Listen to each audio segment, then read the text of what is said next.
AI हमारी दुनिया को बदल रहा है, ये तो हम सब जानते हैं। पर सोचने वाली बात ये है कि ये बदलाव आ किसके लिए रहा है। क्या ये सिर्फ कुछ गिनी चुनी बड़ी कंपनियों के लिए है या फिर हम सबके लिए? तो आज का सबसे बड़ा सवाल यही है, क्या ये टेक्नोलॉजी सिर्फ कुछ टेक दिग्गजों के हाथ में ही रहेगी या फिर हम इसे एक ऐसा टूल बना सकते हैं जो पूरे समाज के काम आए? चलिए आज इसी की पड़ताल करते हैं। इस सवाल का एक बहुत मजबूत जवाब आता है ओपन सोर्स एआई से। ये एक ऐसा आइडिया है जो तकनीक की दुनिया में एक क्रांति लाने का दम रखता है। चलिए जरा इसमें गहराई से उतरते हैं। तो ये ओपन सोर्स है क्या? देखिए, इसका सीधा सा मतलब है खुलापन और साझेदारी। इसका जो फाउंडेशनल कोड है वो सबके लिए खुला होता है। कोई भी उसे देख सकता है, अपनी ज़रूरत के हिसाब से उसे बदल सकता है और इस्तेमाल भी कर सकता है। मतलब ये अकेले नहीं बल्कि मिलकर बनाने की सोच पर काम करता है। अब देखिए, ये दो बिल्कुल अलग दुनियाएं हैं। एक तरफ है क्लोज्ड एआई, जिसे कोई एक कंपनी कंट्रोल करती है, जिसका कोड एक सीक्रेट होता है और जिसका मकसद सिर्फ और सिर्फ मुनाफा कमाना है। और दूसरी तरफ है ओपन सोर्स एआई, जिसे पूरा समुदाय मिलकर बनाता है। कोड सबके सामने होता है और लक्ष्य होता है समाज की भलाई। सुनने में तो ये एक आदर्श दुनिया की तरह लगता है ना? पर क्या ये वाकई इतना आसान है? क्योंकि जो चीज़ मुफ्त दिखती है, क्या वो सच में मुफ्त होती है? ओपन सोर्स का वादा तो बहुत बड़ा है, पर इसकी अपनी कुछ चुनौतियां भी हैं, जिनकी बात अक्सर होती नहीं है।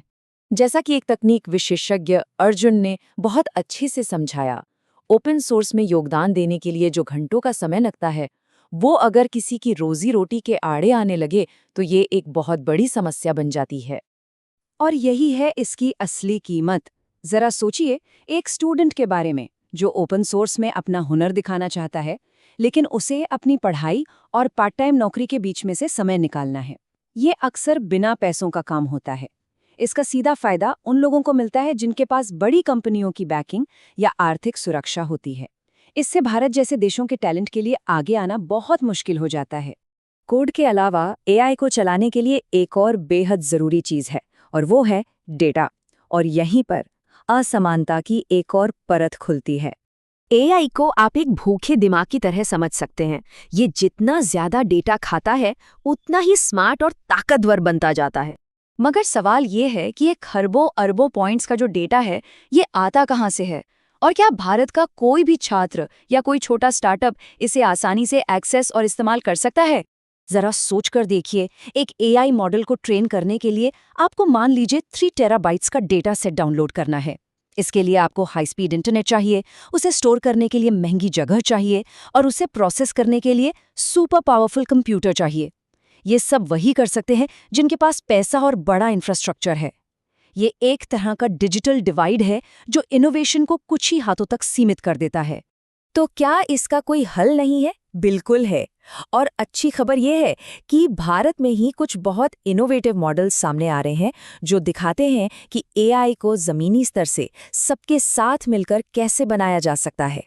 इसका एक शानदार उदाहरण है सुनमति प्रोजेक्ट। इसमें कम संसाधनों वाले समुदायों की महिलाओं के साथ पार्टनरशिप की गई। उन्होंने अपने स्थानीय ज्ञान और समझ के आधार पर डेटा को लेबल किया, और सबसे ज़रूरी बात, उन्हें इस काम के लिए पैसे भी मिले।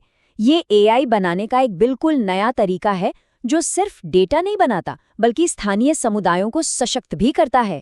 इसके अलावा फिलैंथ्रोपिक कैपिटल यानी परोपकारी पूंजी और सरकारी फंड जैसे नए फंडिंग मॉडल भी तलाशे जा रहे हैं। ये मॉडल इसलिए ज़रूरी हैं ताकि छोटे डेवलपर्स और स्टार्टअप्स को भी उन बड़ी कंपनियों के साथ मुकाबला करने का एक मौका मिले जिनकी जेबें बहुत गहरी हैं। अब इन सब बातों को भारत के बड़े लक्ष्य के नज़रिए से देखते हैं। भारत एआई की दुनिया में सिर्फ एक खिलाड़ी नहीं बल्कि एक लीडर बनने की तैयारी कर रहा है। ये टाइमलाइन भारत की कहानी बताती है। आपको 90s का दशक याद है, जब फ़ोन कॉल करना कितना महंगा हुआ करता था? फिर आया 2010 का दशक, डेटा क्रांति हुई और यूपीआई ने पेमेंट की दुनिया ही बदल दी। अब सवाल ये है, क्या हम भारत के लोग एआई क्रांति का हिस्सा बन सकते हैं या हम सिर्फ दर्शक बनकर रह जाएंगे? और इस सपने को पूरा करने के लिए सरकार भी एक बड़ा कदम उठा रही है। इंडिया एआई मिशन के लिए $1.2 बिलियन का एक बहुत बड़ा बजट रखा गया है, और ये दिखाता है कि इरादे कितने मजबूत हैं। इस बजट का एक बड़ा हिस्सा कंप्यूट सब्सिडी पर खर्च होगा ताकि हमारे स्टार्टअप्स और रिसर्चर्स को एआई बनाने के लिए ज़रूरी कंप्यूटिंग पावर सस्ते में मिल सके। लक्ष्य सिर्फ टेक्नोलॉजी बनाना नहीं है, बल्कि एक पूरा का पूरा इकोसिस्टम तैयार करना है, ठीक वैसे ही जैसे यूपीआई के लिए किया गया था, जहां सरकार, बैंक और कंपनियां सब एक साथ आए थे। तो यहाँ से हम एक शक्तिशाली विचार लेकर जा सकते हैं। एआई का भविष्य सिर्फ कुछ कोडर्स नहीं लिखेंगे, ये सही सोच और हम सबकी भागीदारी से बनेगा। तो सवाल ये नहीं होना चाहिए कि एआई हमारे लिए क्या कर सकता है, बल्कि ये पूछना चाहिए हम सब मिलकर एआई के साथ अपने समाज के लिए क्या कर सकते हैं।